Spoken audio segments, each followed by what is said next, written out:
নবীর ঘর থেকে নবীকে বের করে দিয়েছে। আল্লাহর ওয়াস্তে একটু বোঝার চেষ্টা করবেন, নবীজির ঘর থেকে নবীকে বের করে দিয়েছে, নবীর হাঁটার রাস্তা বন্ধ করে দিয়েছে, নবীর খাবার দাবার বন্ধ করে দিয়েছে, নবীর সাথে যে কথা বলবে তাকে সমাজচ্যুত করা হচ্ছে, নবী যে দোকান থেকে বাজার করবে, নবীকে যে বাজার দিবে তাকে এলাকা ছাড়া করার হুমকি দেওয়া হয়েছে।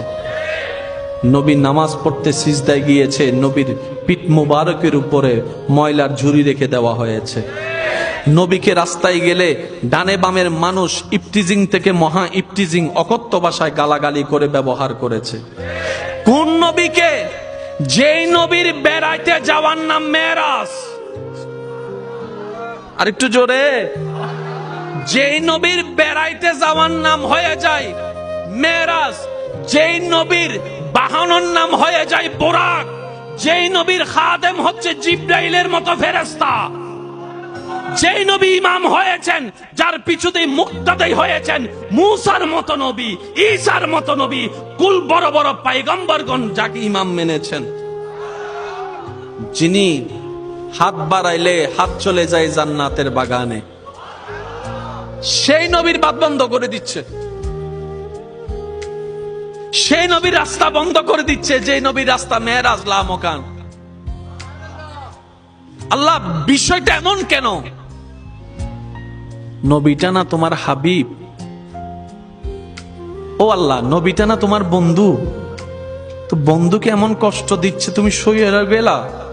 রব বলে যে আমার নবী হচ্ছে আমার প্রিয় বান্দা হতে যারা চায় তাদের জন্য একটা উজ্জ্বল নিদর্শন হবে আমার নবী রাহমাতুল লিল আলামিন।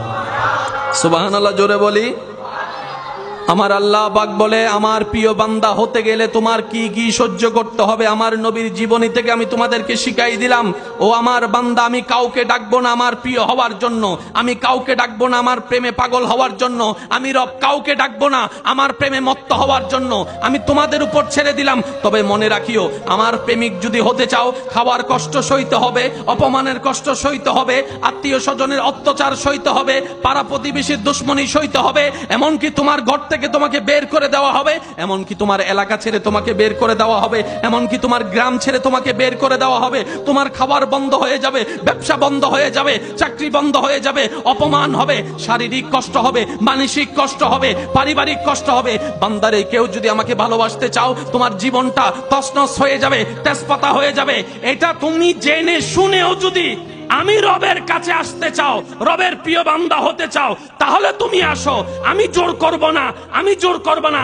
এবার চালাক বুদ্ধিমান বান্দারা বলে, আমরা ভালো করে জানি ইয়া রব, তুমি যেটা কষ্ট দেখাচ্ছ এটা আসলে কষ্ট নয়, কারণ নমরুদ দেখেছে আগুন, ইব্রাহিম নবী দেখেছে ফুলের বাগান।